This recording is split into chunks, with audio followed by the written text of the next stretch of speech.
Hi everybody, hope you are getting good value out of these videos. So let's move into the next chapter, that is deep water. This talks about a very intrinsic part of everybody's life, and that is called fear.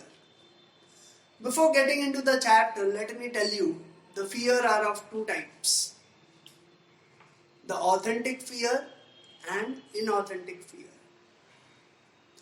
Authentic fear is somebody keeping a gun on your temple and then there's a death imminent very close to you. That is an authentic fear. We may be scared of that. But most of us are scared of inauthentic fear. And that is the fear perceived by us.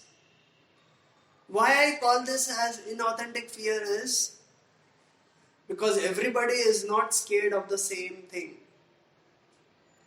Like I am scared of the heights. Does it mean everybody is scared of heights? No. And that's how it is inauthentic fear. And let me tell you, inauthentic fear can be overcome. That's what this chapter is all about. Yes, you have rightly guessed. The name of the chapter is Deep Water. This is an autobiographical extract from Men and Mountains written by William Douglas. He narrates what he went through, how he contracted the fear of water, the hydrophobia, how he suffered because of that, and then eventually how he overcame it. Yes. So let's get into the chapter right away. William, when he was about 3 or 4 years of age, he went to a beach at California with his father. They were strolling along the beach when suddenly a wave came and hit Douglas. He fell down and for a moment he was submerged under the wave. The father knew that the wave will recede immediately, so he didn't bother much. But for this young Douglas, that moment of in the water sounded to him like a death. He experienced death in that. And he was scared. When the wave receded, the water receded, he saw his father laughing at his expressions. And he did not say anything, but then he was definitely scared of water. When he grew up to an age of about 10 or 11, he decided to join YMCA swimming pool for his practicing of swimming and overcoming the fear of water. His mother had already spoken about how dangerous or precarious Yakima River was for practicing swimming. So he decided to join YMCA. He did not like to expose his skinny legs, but still he persisted.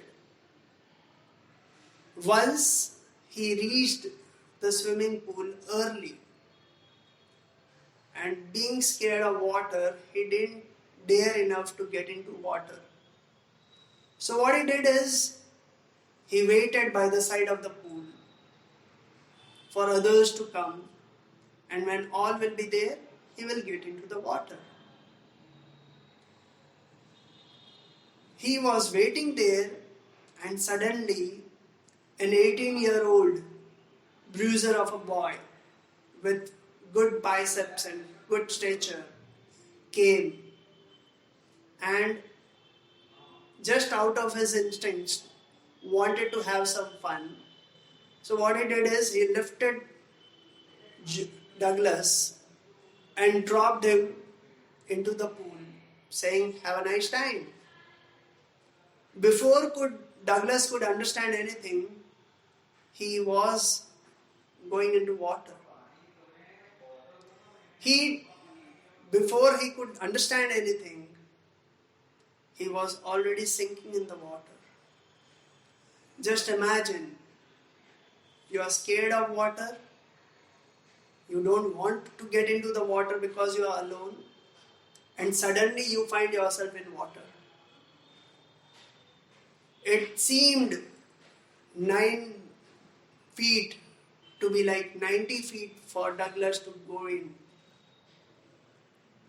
He recollected his senses midway and thought out of a plan what to do when he reaches the floor, how to come out. So he thought when he reaches the floor of the pool, he will press his feet, jump as fast and as severely as he could, and he will be up like a cork, and then he will float and swim to the side and hold the rod. But this journey was too long. Finally, when he reached the floor, he pressed his feet and tried to come up. It was not as fast as he expected. And when he opened his eyes, he could see yellow tinge of water. And finally, when he reached the surface, only his eyes and nose could be out. He wanted to shout, but the water got into his mouth instead. And again he started sinking. He was in a hopeless situation. And then he regained his senses and again thought of repeating the plan. So when he reached the floor, again he pressed, but this time the intensity was lower. Very painstakingly and slowly he came up. Again everything yellowish was visible to him, and he could not get what he wanted. And now he had given up the hope. The third time when he started going down, he gave up everything. His whole body became numb and relaxed. He could not think of anything. And he did not try out anything. And he just left it like that. He experienced a lot of peace in his death. And then the next thing he remembers was that he was lying by the side of the pool on his stomach. Someone pressing his back, and he was coughing out water. And he could hear that boy saying that he never intended to trouble him. It was just out of fun. And he could hear someone telling, "Take him to the locker room." He was taken there. He was comforted over there. After a few hours, he painstakingly walked into his home. That day he could not eat anything. For a few days, it was a terror-stricken experience for him. And that day onwards, he avoided going near water bodies. Forget about going for swimming classes. He grew up with this fear. He wanted to experience the joy of going near the cascading waters or fishing, or for that matter picnics. But that fear would visit him and paralyze him. He started avoiding all these places where he could not avoid the pressure of his peer to visit all these places. He would accompany them but still stay away from all those water bodies. Then finally he thought of overcoming his fear. He felt that it is high time I need to deal with this issue. And then he hired the services of an instructor, swimming instructor. He narrated all the episodes to him, and the instructor was good enough to help him out. He tied a belt around his waist and a rope, which he had a pulley system over the swimming pool with one end of the rope in his own hand, the instructor's hand. Douglas was made to first practice breathing in the water, and this went on for a while. And then he started traveling through the up and down length of the swimming pool.